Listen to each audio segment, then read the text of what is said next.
Charles Baudelaire, correspondance.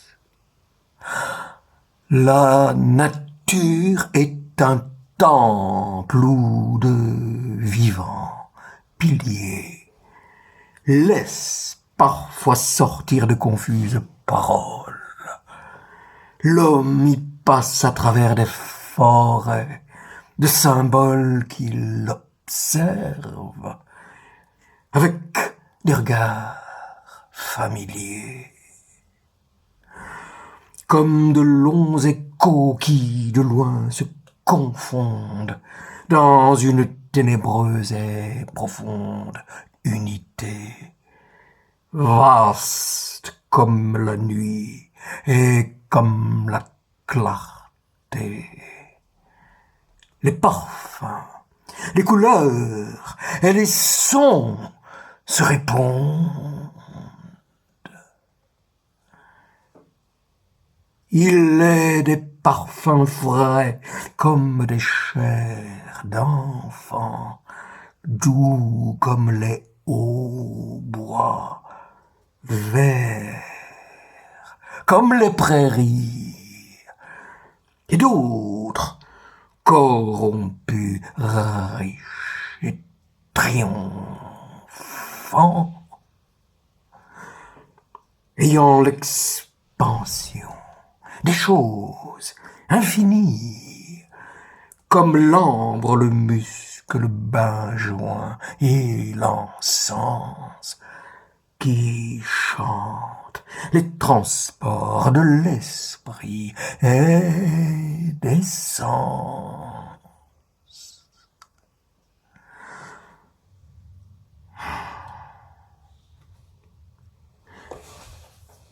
J'aime le souvenir de ces époques nues, dont Phébus se plaisait à adorer les statues.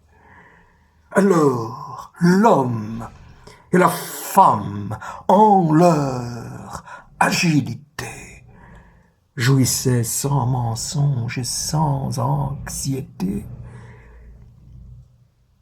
Et le ciel amoureux leur caressant l'échine exerçait la santé de leur noble machine. Si belle, alors, fertile en produits généreux, ne trouvait point ses fils un poids trop onéreux.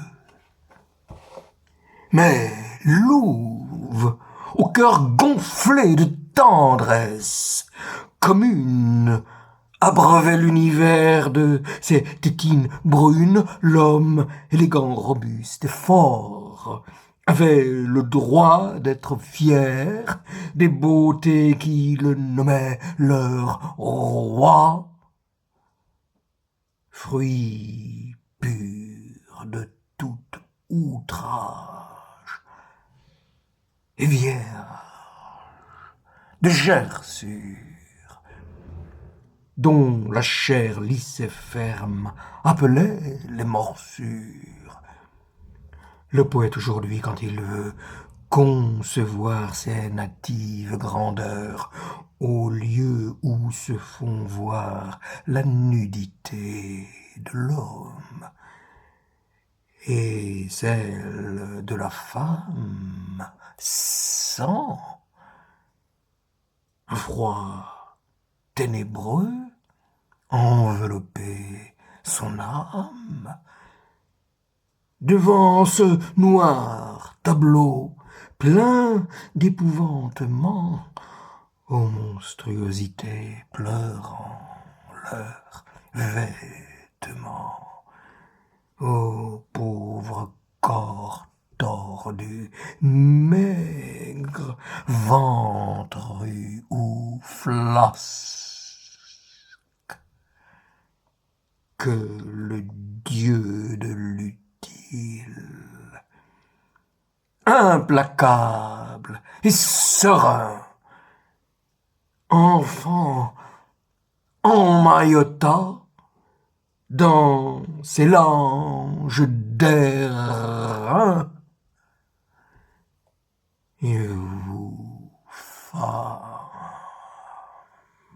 hélas,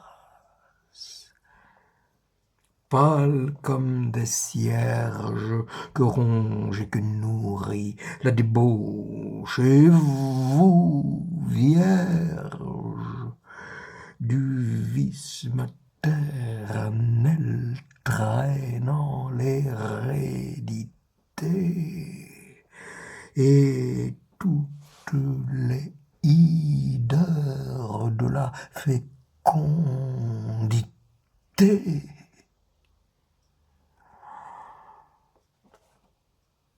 Nous avons, il est vrai, nation corrompue aux peuples anciens des beautés inconnues, des visages rongés par les chancres du cœur, et comme qui dirait des beautés de langueur.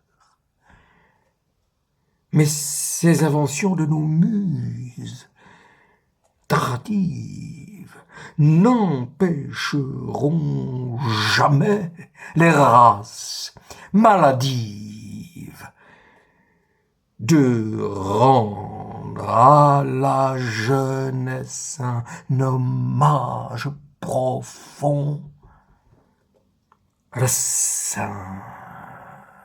jeunesse,